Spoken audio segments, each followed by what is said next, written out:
골프장 라커룸의 조명이 은은하게 빛나는 저녁. 그의 손이 그녀의 허리를 감싸 안았다. 그녀의 목소리가 부드럽게 떨렸다. 그의 입술이 그녀의 이마에 닿았다. 민서의 눈이 천천히 감겼다. 8개월간의 기다림 끝에 찾아온 이 순간. 그의 손이 그녀의 머리카락을 쓰다듬었고 그녀는 그의 품에 온전히 몸을 맡겼다. 소파에 나란히 앉은 두 사람. 손을 꼭 잡고 서로의 눈을 바라보았다. 그 눈빛에는 설렘과 기대, 그리고 깊은 애정이 담겨 있었다. 오늘 밤 당신과 함께하고 싶어요. 저도 당신과 하나가 되고 싶어요. 벽난로의 불빛이 두 사람을 은은하게 비췄다. 그리고 그날 밤 두 사람은 서로의 마음을 완전히 확인했다. 이것은 인생의 후반부에 다시 사랑을 배운 두 사람의 진실하고 아름다운 이야기다. 강준혁 58세, 국내 건설업계 상위 5위 안에 드는 기업의 대표이사. 이혼한 지 3년, 성인이 된 자녀들은 각자의 삶을 살고 있었다. 그의 하루는 언제나 회의와 접대, 그리고 골프로 채워져 있었다. 비서가 스케줄을 확인시켜주면 그는 습관처럼 고개를 끄덕였다. 그린힐 골프클럽, 서울 근교에서 가장 고급스럽기로 유명한 회원제 골프장.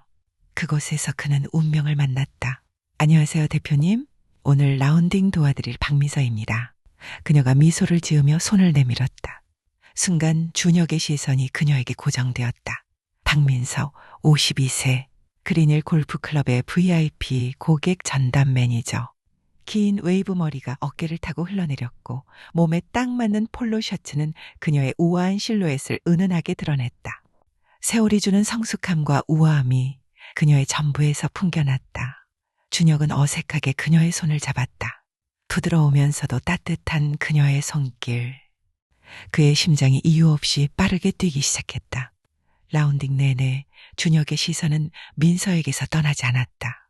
그녀가 카트를 운전할 때 바람에 날리는 머리카락, 클럽을 건네며 살짝 스치는 그녀의 손길, 스윙을 설명하며 가까이 다가올 때 풍기는 은은한 향수 냄새.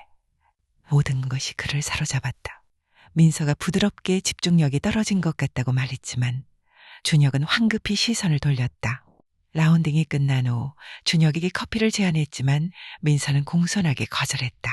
다음에 시간을 내달라는 그의 부탁에 민서는 프로페셔널한 미소를 지으며 자리를 떴다. 그날 밤 준혁은 잠을 이룰 수 없었다. 그녀의 미소가, 목소리가, 향기가 머릿속을 떠나지 않았다. 58년을 살면서 처음 느끼는 감정이었다. 아니, 정확히는 다시 느끼는 감정이었다.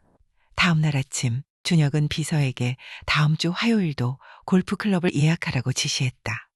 임원회의가 있다는 말에도 그는 회의 일정을 조정하라고 단호하게 말했다. 그렇게 준혁의 화요일 라운딩이 시작되었다. 매주 화요일 그는 어김없이 그린힐 골프클럽을 찾았다. 그리고 항상 박민서를 전담 매니저로 요청했다. 민서가 화요일마다 온다고 웃으며 물었지만 준혁은 화요일이 일정이 제일 편하다고 어색하게 웃었다. 사실은 그녀를 만나기 위해서였지만 라운딩을 하며 그는 조금씩 그녀의 이야기를 듣기 시작했다. 남편과 사별한 지 5년, 딸은 작년에 결혼했다는 이야기. 처음엔 힘들었지만 일이 그녀를 일으켜 세웠다는 말. 그녀의 눈빛에 잠깐 스친 슬픔을 준혁은 놓치지 않았다. 그날 이후 준혁은 달라졌다. 선물은 화려하지 않았다.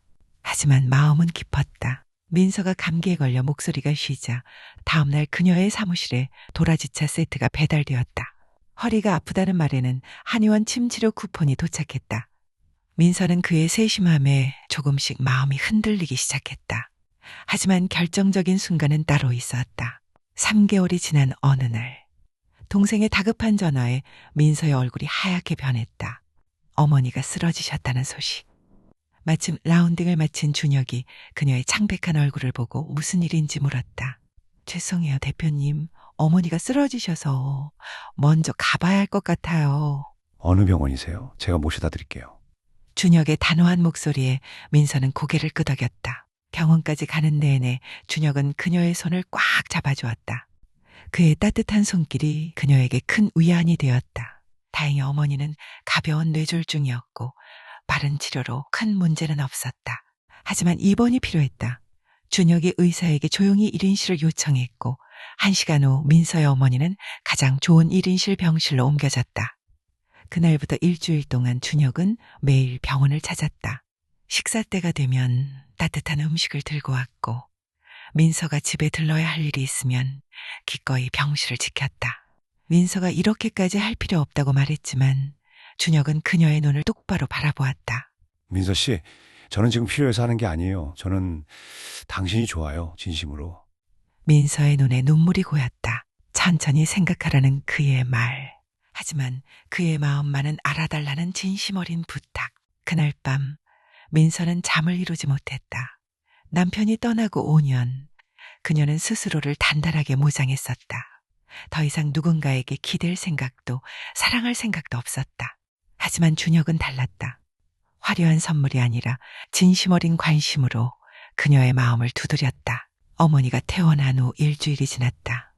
민서가 라운딩 후 저녁을 대접하고 싶다고 조심스럽게 말을 꺼냈다. 준혁의 얼굴이 환하게 밝아졌다. 저녁 식사 후 그들은 한강변을 걸었다. 초여름의 바람이 상쾌했다. 민서가 입을 열었다. 사실 무서웠다고. 다시 누군가를 좋아한다는 게 또 아플까봐, 또 혼자 남겨질까봐. 그런데 준혁 씨는 달랐어요. 화려한 선물보다 제 아픈 곳을 먼저 보셨고 제가 힘들 때 옆에 계셨어요. 그녀가 걸음을 멈추고 그를 바라보았다. 저도 준혁 씨가 좋아요. 준혁의 눈이 반짝였다. 정말이냐는 그의 물음에 민서는 이제는 마음을 열어도 될 것 같다고 대답했다. 준혁은 그녀를 조심스럽게 끌어안았다. 오랜만에 느끼는 남자의 체온. 탄탄한 가슴팍에 얼굴을 묻은 민서. 그의 심장 소리가 그녀의 귀에 또렷하게 들렸다. 준혁이 그녀의 머리를 부드럽게 쓰다듬으며 천천히 가자고 말했다. 그렇게 두 사람의 연애가 시작되었다. 50대의 연애는 20대와 달랐다. 격정적이기보다는 차분했고 조급하기보다는 여유로웠다. 매주 화요일은 여전히 골프를 쳤고 주말에는 함께 전시회를 보러 다녔다. 준혁은 민서의 손을 잡고 걸었고 민서는 그의 팔짱을 끼고 웃었다. 데이트가 끝날 때마다 그들의 작별은 점점 아쉬워졌다. 차 안에서 두 사람은 손을 꼭 잡고 이야기를 나눴다. 가끔은 조용히 껴안기도 했다. 그 시간들이 두 사람에게는 가장 소중한 순간이었다. 하지만 교제 2개월째 작은 갈등이 찾아왔다. 준혁의 전 부인이 회사 앞에서 그를 기다리고 있었다. 새로운 사람을 만난다는 이야기를 들었다는 전 부인. 아이들이 걱정한다는 말에 준혁은 아이들에게는 자신이 직접 이야기하겠다고 답했다. 진심이냐는 물음에 준혁은 단호하게 대답했다. 네, 이번엔 진심이에요. 전 부인은 잠시 그를 바라보다가 행복하라는 말을 남기고 떠났다. 그날 밤 준혁은 민서에게 전화를 걸었다. 민서의 집 앞에서 그는 그녀를 꽉 껴안았다. 오늘 전 부인을 만났다는 이야기. 모든 게 정리됐으니 이제 민서만 생각하겠다는 다짐. 민서는 그의 등을 쓰다듬었다. 그날 밤 두 사람은 처음으로 민서의 집에서 함께 시간을 보냈다. 거실 소파에 나란히 앉아 와인을 마시며 이야기를 나눴다. 준혁이 그녀의 손을 잡으며 함께하는 이 순간이 너무 소중하다고 말했다. 민서도 그의 손을 꽉 잡았다. 두 사람의 눈빛이 마주쳤다. 준혁이 천천히 그녀에게 다가갔다. 입술이 닿는 순간 두 사람의 심장이 빠르게 뛰었다. 키스는 점점 깊어졌다. 오늘 밤 여기 있어도 되냐는 준혁의 조심스러운 물음에 민서는 수줍게 고개를 끄덕였다. 그날 밤 두 사람은 서로의 온기를 느끼며 잠들었다. 침대에 나란히 누워 손을 꼭 잡고 아직 서두르지 않았다. 그저 함께 있다는 것만으로도 충분했다. 다음 날 아침 민서가 먼저 눈을 떴다. 옆에서 평화롭게 자고 있는 준혁을 바라보았다. 준혁도 눈을 떴다. 좋은 아침이라는 인사. 함께 잠든 게 처음인데 너무 편안했다는 고백. 민서도 오랜만에 푹 잤다고 말했다. 두 사람은 함께 아침을 준비하며 웃었다.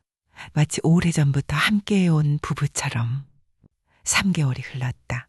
준혁이 조심스럽게 주말에 강원도 별장에 가지 않겠냐고 제안했다. 민서는 잠시 망설이다가 고개를 끄덕였다. 그녀도 알고 있었다. 이 초대가 무엇을 의미하는지. 그리고 그녀도 준비가 되어 있었다. 주말 강원도 별장. 숲속 깊은 곳에 자리 잡은 아늑한 통나무집. 민서가 감탄하며 주변을 둘러보았다. 준혁이 가끔 혼자 쉬러 오는 곳인데 민서와 함께 오고 싶었다고 말했다. 준혁이 그녀의 손을 잡았다. 민서는 그의 손을 꽉 잡으며 떨린다고 말했다. 준혁도 떨린다고 대답했다. 이 나이에 이렇게 떨릴 줄 몰랐다며 두 사람은 웃었다. 저녁 식사를 함께 준비하고 와인을 마시며 대화를 나눴다. 벽난로의 불빛이 은은하게 거실을 밝혔다. 준혁이 처음 만난 날의 이야기를 꺼냈다. 민서가 손을 내밀었을 때 심장이 멈추는 줄 알았다고. 민서도 기억한다며 뭔가 다르다고 느꼈다고 답했다. 운명이었을까? 그런 것 같다고 두 사람은 미소 지었다. 준혁이 그녀의 볼을 쓰다듬었다. 나이가 무슨 상관이냐며 지금 자신의 눈에는 민서가 세상에서 가장 아름다운 여자라고 말했다. 그의 입술이 그녀의 입술에 닿았다. 부드럽고 따뜻한 키스. 민서는 눈을 감고 그의 키스를 받아들였다. 키스는 점점 깊어졌다. 준혁의 손이 그녀의 등을 감싸고 민서의 손은 그의 목덜미를 더듬었다. 두 사람의 호흡이 거칠어졌다. 준혁이 그녀를 일으켜 세우며 방으로 가자고 물었다. 민서는 수줍게 고개를 끄덕였다. 침실로 들어선 두 사람. 달빛이 창문을 통해 은은하게 방 안을 비췄다. 준혁이 그녀를 조심스럽게 안으며 천천히 하겠다고 말했다. 민서는 그가 있어서 안심이 된다고 대답했다. 두 사람은 서로를 바라보며 미소를 지었다. 벽난로의 불빛이 거실에서 희미하게 새어들어왔다. 밤은 깊어갔고 별장은 고요했다. 두 사람만의 시간이었다. 문이 조용히 닫혔다. 시간이 어떻게 흘렀는지 알 수 없었다. 두 사람은 서로의 품에서 완전한 행복을 느꼈다. 다음 날 아침 창문으로 들어오는 햇살에 민서가 눈을 떴다. 온몸이 나른하고 행복했다. 옆에는 준혁이 평화롭게 자고 있었다. 그녀는 그의 얼굴을 바라보며 미소를 지었다. 어젯밤의 기억이 그녀의 뺨을 붉게 물들였다. 준혁도 눈을 떴다. 좋은 아침이라는 인사. 준혁이 그녀를 다시 품에 안으며 어젯밤이 꿈만 같았다고 말했다. 민서도 정말 행복했다고 대답했다. 함께여서 더 특별했다는 두 사람의 고백. 준혁이 그녀의 이마에 키스하며 앞으로도 계속 이렇게 행복하고 싶다고 말했다. 민서는 함께라면 그럴 거라고 대답했다. 두 사람은 침대에서 일어나 함께 아침을 준비했다. 주방에서 함께 요리하고 웃으며 이야기를 나눴다. 마치 오래전부터 함께해온 부부처럼 자연스럽고 편안했다. 별장에서의 주말. 두 사람은 함께 산책을 하고 책을 읽고 이야기를 나눴다. 그리고 밤이 되면 다시 서로의 품으로 돌아갔다. 별장에서의 주말이 끝나고 돌아온 후 두 사람의 관계는 더욱 깊어졌다. 주중에는 각자의 일을 하고 주말이면 함께 시간을 보냈다. 가끔은 준혁의 집에서 가끔은 민서의 집에서 밤을 보냈다. 하지만 행복한 시간도 잠시 또 다른 문제가 찾아왔다. 준혁의 아들 강민준이 찾아온 것이다. 아버지, 이야기 좀 해요. 민준아, 무슨 일이니? 그 여자 진심이세요? 준혁은 아들을 바라보며 진심이라고 답했다. 아들은 아버지 나이에 재혼이냐며 주변에서 뭐라고 할지 생각해 보셨냐고 물었다. 준혁은 한숨을 쉬었다. 민준아, 아빠는 지금까지 네 엄마를 위해 너희들을 위해 살았다. 이제는 나를 위해 살고 싶구나. 민서 씨는 좋은 사람이라며 만나보면 알게 될 거라는 준혁의 말. 며칠 후 준혁은 민서에게 아들을 소개했다. 식사 자리는 어색했다. 민주는 민서를 경계하는 눈빛으로 바라보았다. 민서 씨는 아버지한테 뭘 바라시는 건가요? 민서는 차분하게 대답했다. 저는 준혁 씨를 사랑합니다. 그것 외에는 아무것도 바라지 않아요. 혼자 사는 게 얼마나 힘든지 알기에 더 소중히 하고 싶다는 민서의 진심. 민주는 잠시 침묵했다. 아버지가 행복하시면 저도 좋습니다. 하지만 상처받으시는 건 원하지 않아요. 상처 주지 않을게요. 약속합니다. 민서가 진심을 담아 말했다. 민주는 천천히 고개를 끄덕였다. 식사가 끝난 후 준혁은 민서의 손을 잡으며 미안하다고 말했다. 민서는 아버지를 걱정하는 마음이니 이해한다고 답했다.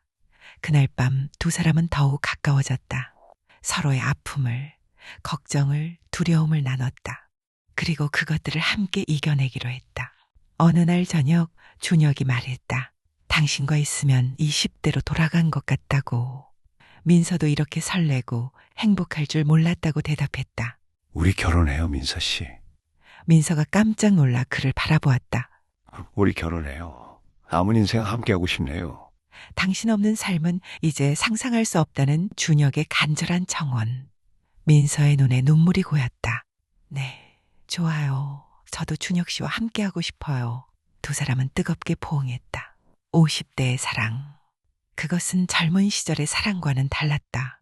더 성숙하고 더 깊고 더 진했다. 서로를 이해하고 배려하고 존중하는 사랑. 그리고 마음으로도 몸으로도 완벽하게 조화를 이루는 사랑.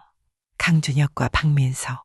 인생의 후반부에 만난 두 사람은 서로에게 최고의 선물이 되었다. 6개월 후 두 사람은 조촐한 결혼식을 올렸다. 행복하게 해줄게요, 민서 씨. 저도요, 준혁 씨. 평생 사랑할게요. 웨딩드레스를 입은 민서는 그 어느 때보다 아름다웠다. 준혁은 그녀를 바라보며 이 순간을 영원히 기억하리라 다짐했다. 결혼식이 끝나고 호텔 스위트룸. 드디어 부부가 됐다는 기쁨. 믿기지 않는다는 민서에게 준혁은 이건 현실이고 앞으로 평생을 함께할 거라고 말했다. 두 사람은 다시 한번 깊게 포옹했다. 그리고 그날 밤도 두 사람만의 달콤한 시간이 흘렀다. 결혼 후 두 사람은 더욱 행복했다. 민서는 골프클럽을 그만두고 준혁과 함께 시간을 보냈다. 가끔은 여행을 가고 가끔은 집에서 조용히 시간을 보냈다. 매일 밤 두 사람은 서로를 안고 잠들었다. 행복하냐는 물음에 민서는 너무 행복하다고 대답했다. 당신과 함께라서. 준혁도 민서가 자신의 인생에서 가장 큰 선물이라고 말했다. 두 사람은 서로를 바라보며 미소를 지었다. 인생의 후반부, 많은 이들이 사랑을 포기하는 나이. 하지만 강준혁과 박민서는 증명했다. 50대에도 60대에도 사랑은 아름답고 깊을 수 있다는 것을. 서로를 진심으로 사랑하고 존중하고 배려한다면 나이는 숫자에 불과하다는 것을. 인생의 황혼에도 마음은 여전히 사랑을 기억합니다.